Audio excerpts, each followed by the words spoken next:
नमस्कार, मैं रश्मि वर्मा, व्याख्याता, रायगढ़, छत्तीसगढ़ से। जलीय पौधों में कुछ विशेष प्रकार के लक्षण होते हैं जिनके कारण वे अपने आप को अधिक जल में भी जीवित रख पाते हैं। आइए आज हम इन्हीं अनुकूलनों के बारे में जानने की कोशिश करते हैं। पौधों की कुछ प्रजातियां जो होती हैं वे बहुत अधिक जल या संतृप्त जल की मात्रा जहाँ पर हो ऐसी मिट्टी में उगकर वृद्धि करते हैं और अपने जीवन चक्र को पूरा कर पाते हैं। अर्थात उन्हें अपना जीवन पूरा करने के लिए अधिक जल की आवश्यकता होती है। ऐसे पौधे जलोद्भिद कहलाते हैं या जलीय पौधे कहलाते हैं। उनमें भी कुछ विशेष अनुकूलन होते हैं।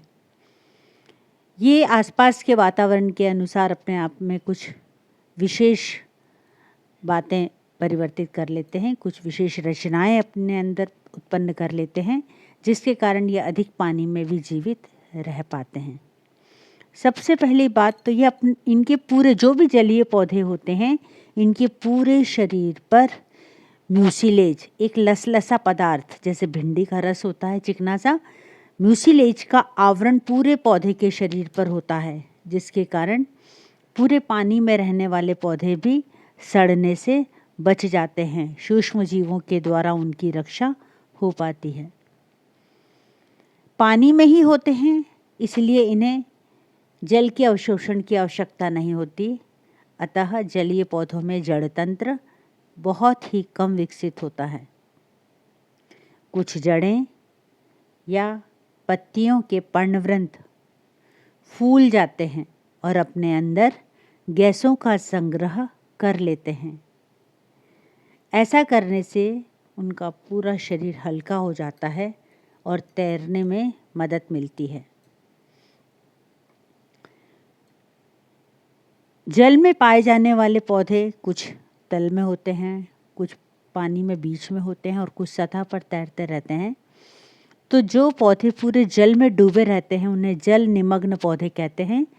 ऐसे पौधों का शरीर या तना बहुत ही कोमल, लचीला और स्पंजी होता है ताकि उठने वाली लहरों और पानी के जो उतार चढ़ाव होते हैं, गति होती है पानी में, उसके अनुसार वे अपने पूरे भागों को गति दे पाते हैं और टूटने से बच जाते हैं।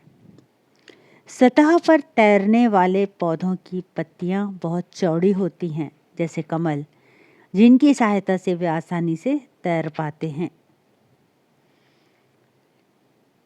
पानी में डूबे हुए पौधों की पत्तियां कटी फटी होती हैं जिससे वे पानी के कटाव को आसानी से कर पाते हैं। जल में रहने वाले पौधों में वर्धी प्रजनन ज़्यादा देखा जाता है। कोई भी भाग टूटता है और वो एक नए पौधे में परिवर्तित हो जाता है। फल और बीजों में भी वायु प्रकोष्ठ होते हैं जिसमें वायु होती है। ऐसे में ये बीज पानी में आसानी से तैरते हैं और एक स्थान से दूसरे स्थान तक पहुंच जाते हैं। कहने का मतलब ये कि जलीय पौधों के बीजों का प्रकीर्णन वायु प्रकोष्ठ के होने के कारण बहुत ही आसानी से हो जाता है। जलीय पौधों के बीजों पर कड़ा आवरण होता है। हम सभी ने कमल के जो बीज होते हैं वो बहुत कड़े कड़े खोल वाले होते हैं, वो देखे हैं।